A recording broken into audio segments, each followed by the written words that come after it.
I used to really struggle with anxious attachment for many, many years. And when you're an anxious attacher, like me back then, you have certain stories and beliefs running in your head 24/7, and they lead to certain not so awesome self-sabotaging behavior. And so in this video, I want to share with you all the things that I got wrong about relationships, all those mistakes that I made during all those years, which really made my life so much harder and caused so much pain and suffering. And looking back, I made so many mistakes, and this video is not to shame myself or shame anyone for being anxious in relationships. If I had known better, I would have acted differently, but I didn't. And so I have compassion for myself. I did the best I could, and that's how I hope you can look at yourself as well. The fact that you're watching this video is actually proof that you're on the right path. And the thing is, for years, I tried to create solid relationships without realizing my foundation was based on fear and anxiety, which led to constant insecurity. So imagine building a beautiful house on sand. No matter how much effort you put into it, though, the foundation is shaky and there's a wave coming and it's all gone. So we got to work on the foundation. And that starts with understanding why we think the way we do, why we behave and act the way we do. So we have a programming from childhood going on that causes us to think and act in certain, often self-destructive ways. And I didn't understand any of this for many years. I was oblivious to the idea of attachment trauma for the longest time. Back then, I wish there had been all these Instagram accounts and all these books and YouTube channels talking about this, but nobody was talking about it back then. I just thought I was the problem, or the people I was dating were the problem, and I tried to change them. So, what mistakes did I make? What did I learn? What did I get wrong about relationships? Let's dive in. So number one is that I was convinced that drama in relationships is perfectly normal. That's just how it works. I believe that fighting and arguing is just romantic, and it's just something that couples do a lot. And, really it was a huge misconception that constant ups and downs are part of true love, because it's just something that we learn growing up, and that's what I learned growing up. And so I thought that that was just how it works. But anxious attachers often equate drama with passion or commitment, which can lead to us staying in turbulent relationships for much longer than is healthy, which is what I did as well for the longest time, over and over and over again, recreating all these dramas. And the reason we stay in these dramatic relationships is not because it's true love, but it's actually because we're addicted to the roller coaster and the stress hormones that roller coaster creates. All these ups and downs creates a certain state in our bodies that we've gotten used to, and so we keep craving it. And it's usually because it's what our body and our nervous system is familiar with and has been for a very, very long time. Number two is, I really truly believed in the myth of the soulmate. Yeah, that myth that we're told on TV and in movies. Well, I did believe that I'm going to find my better half, that I'm going to find this one perfect person, this one person that's just for me, And I also thought that once I finally found that person, everything will be just amazing. There'll be no more dramas. And I literally had this salvation fantasy. Someone would come and save me, and that would be my soulmate. Yeah, about that. I don't believe in the soulmate myth anymore. I think it's rooted in trauma. And even though I am married today and I love my wife, I think it's just literally a fantasy that we're told and that we eventually start to believe in. And it kind of keeps us stuck in this search for the partner and for the man, the woman, whoever, that will finally make us happy, right? The person of our dreams. And I think that actually keeps us stuck in suffering. And especially also in today's world, when it comes to all these dating apps, and many people who are avoidant out there, and we just keep jumping, from one relationship to another, always thinking, oh, there is my soulmate out there somewhere. And if it's not working out with this one, then it's, the soulmate's gotta be out there somewhere. So yeah, that is just something that I'm glad I eventually gave up. Another thing that I got wrong about relationships is that I assumed that I have to heal myself completely before I can actually find and attract my person. And as it turns out, there's only so much healing that you can actually do on your own. We have to also heal in relationship. So, I was doing everything I could on my own, doing therapy, doing all sorts of things. The list was very long. And I thought, especially before I met my now wife, I thought I'm just going to focus on healing myself. And then, my partner will appear once I've healed everything. And I was on that journey. And then, my now partner appeared in my life very unexpectedly. And we got together, and it turns out that actually the most important part of my healing needed to happen in relationship with my partner. And it just really clicked for me. And after, the first couple of months, you're in relationship and, honeymoon phase, and then suddenly, of course, you get triggered and all your issues come up slowly. And that's when I then realized, okay, I don't need to be the perfect partner from the get-go.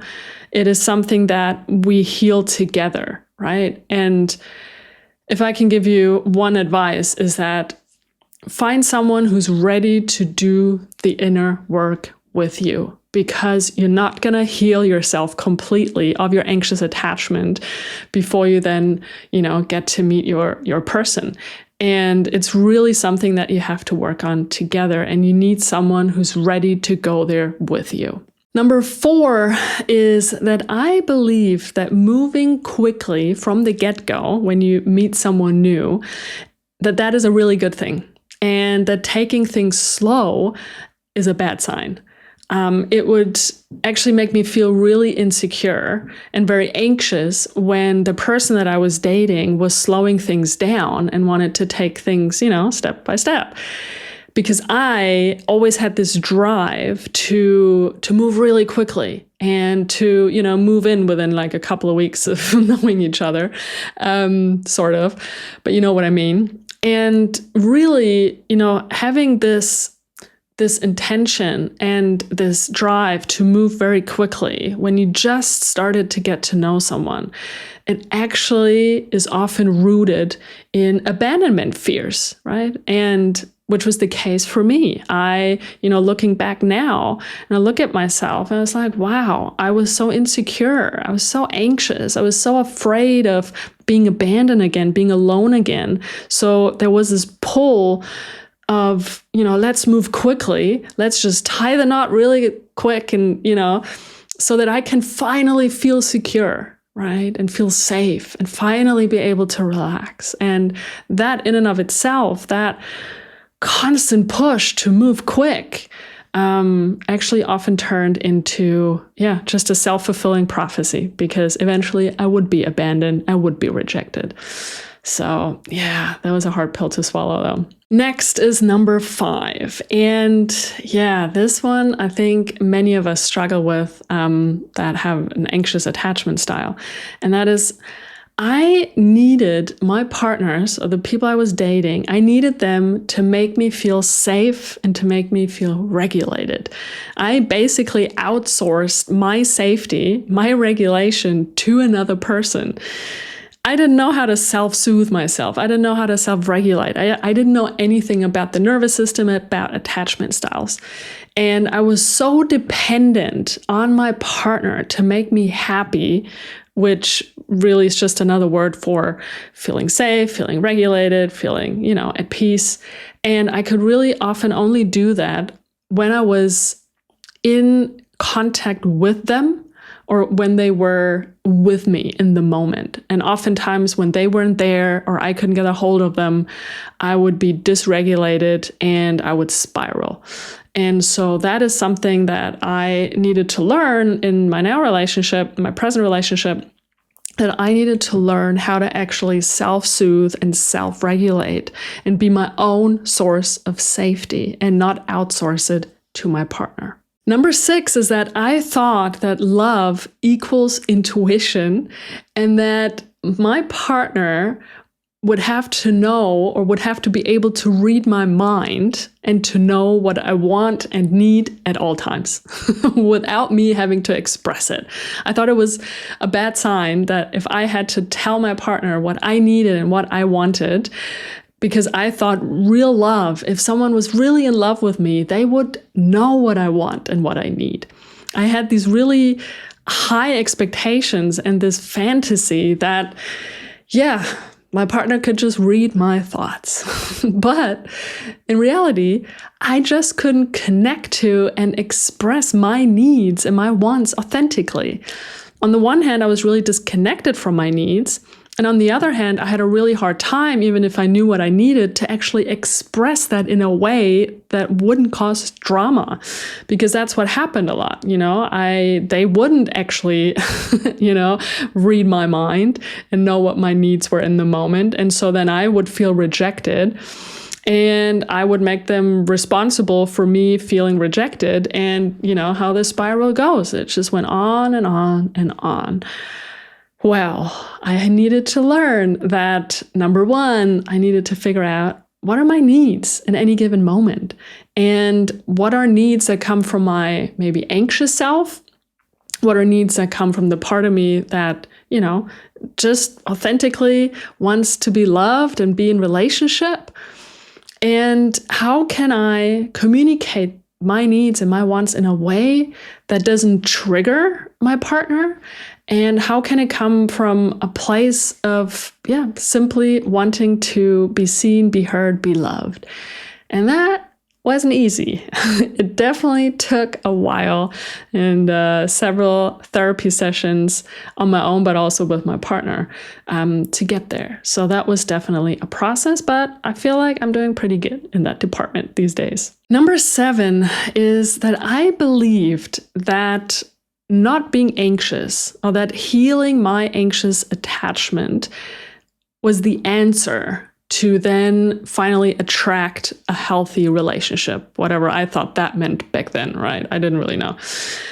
I felt that I was the problem, that something was wrong with me, and that I had to fix myself, and that the people I was dating, which were all avoidant, right? That they also had their issues. I actually didn't realize that this is this classic anxious avoidant dynamic dance, and that the people I was dating were actually highly avoidant oftentimes, and that they played out their programming unconsciously, right? I didn't get that. I didn't understand this. And so I thought the entire time I was the problem, something is wrong with me. And there were times where I just completely lost it because I was so desperate, and I was trying everything I could to make things work, or so I thought, and nothing was working. I kept on being rejected and abandoned.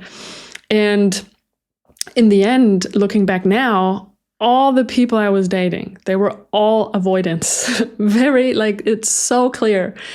And it wasn't just up to me to heal myself and to fix my issues, right?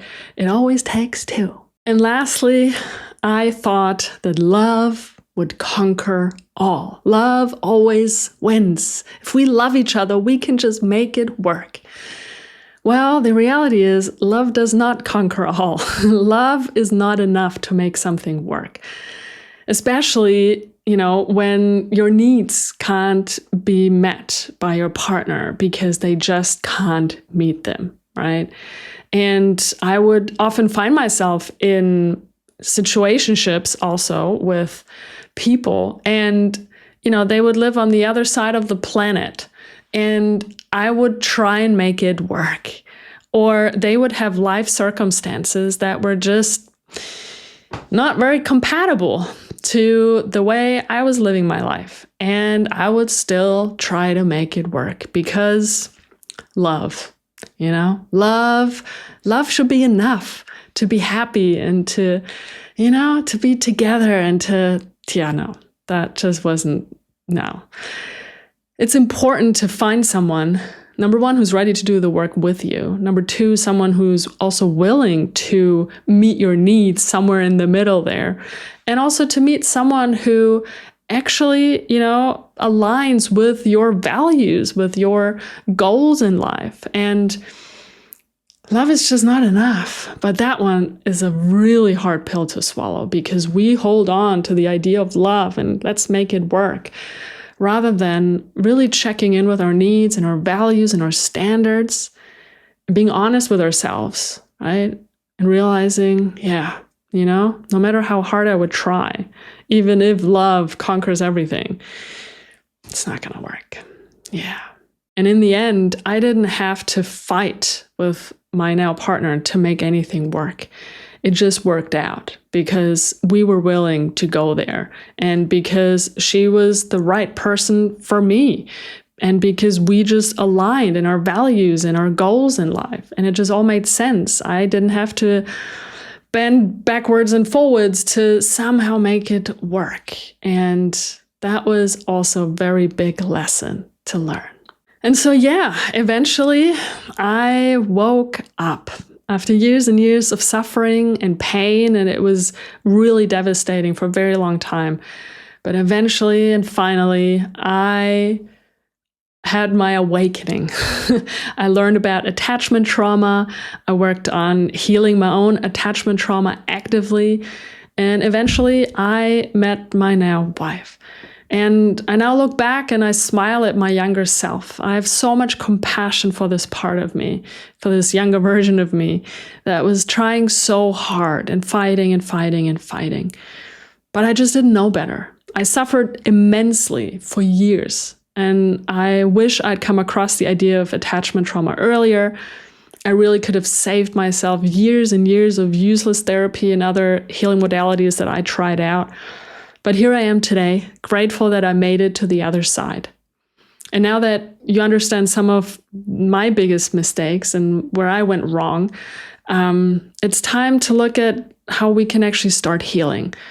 And understanding our patterns is one thing, but making lasting changes really requires the right tools, the right practices, the right therapy approach. And I have another video for you that dives into specific strategies for healing anxious attachment and building a more secure foundation in relationships. So click here to watch this next and to start your journey to healthier love.